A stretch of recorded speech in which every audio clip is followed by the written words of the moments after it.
बेगम शफीक ज़िया साहबा कहती हैं, 5 जुलाई 1970 को जब वो बरसरे इक़्तिदार आए, उस वक्त मैं लंदन में थी। बेटी जैन क्लिनिक में ऑपरेशन के लिए दाखिल थी। मैं सुबह से बड़ी परेशान थी। जैन को हल्का हल्का बुखार था और डॉक्टरों ने कहा था कि ऑपरेशन शाम को होगा। मैं क्लिनिक ही थी कि मेरे पास सफ़ीर पाकिस्तान दौलताना साहब और मिलिट्री प्रेस अताशी ब्रिगेडियर फ़कीर आए। उन्होंने मुझे बताया कि पाकिस्तान में फ़ौज ने हुकूमत की बागडोर संभाल ली है, लेकिन मैं बेटी जैन की वजह से इतनी परेशान थी कि शायद ज़िंदगी में कभी ना हुई थी। इसलिए इस परेशानी के आलम में बीमार बच्ची के अलावा और कोई दूसरी बात मेरी समझ में नहीं आ रही थी।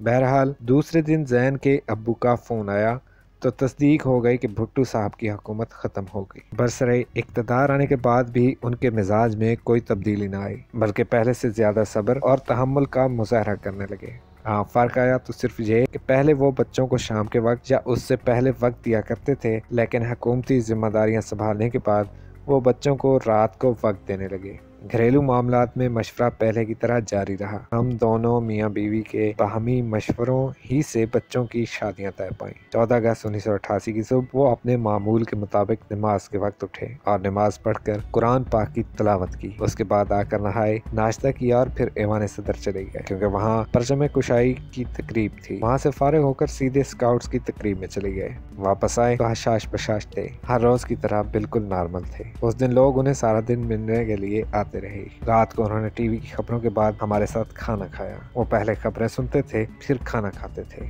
15 अगस्त का दिन भी उन्होंने अपने मामूल के मुताबिक गुजारा और शाम को गोल्फ खेली। 16 अगस्त के दिन का ज्यादा वक्त उन्होंने हमारे साथ गुजारा। शाम का खाना खाने के बाद हमारे बेडरूम में आ गए और रात के 3 बजे तक फैमिली से बातें करते रहे। उन्होंने कहा, सुबह मैंने बहावलपुर जाना है। हमने कहा, आप जल्दी सो जाएं। उस दिन उन्होंने आधी रात के बाद जरा लेट इशा की नमाज पढ़ी। नमाज के बाद सूफी साहब को बताया कि मुझे सुबह फजर की नमाज पर जगा देना। 17 अगस्त को फजर की नमाज अदा की और कुरान पाक की तिलावत भी की। मैं सोई हुई थी, मुझे उन्होंने जगाना मुनासिब न समझा और वो 7:45 बजे घर से चले गए। शाम के 5 बजे मैं उनके इंतजार में थी। मैंने आखिर ऑपरेटर को फोन किया कि क्या सदर साहब की कोई इतला आई, कब आएंगे, कितने बजे वो चलने वाले हैं। उसने कहा, जी अभी हमें कोई इतला नहीं आई। उसके बाद मैंने अपने बेटे को देखा कि मुख्तलिफ फोनों पर बात कर रहा है, तो मैं बड़ी परेशान हुई और मैंने उससे कहा कि अनवार मुझे बताओ क्या बात है। उसने कहा, अम्मी कोई बात नहीं, मैं फ़ोन कर रहा हूँ, अब्बा जी का जहाज़ कहीं ख़राब हो गया है, उन्होंने कहीं लैंड कर लिया है और उनको देखने के लिए हेलीकॉप्टर भेजे गए हैं। फिर लंदन से भी फ़ोन आ गया। मैंने नहीं सुना, बेटे ने सुना था और वो परेशान हो गया। फिर मैंने ऑफिस फ़ोन किया।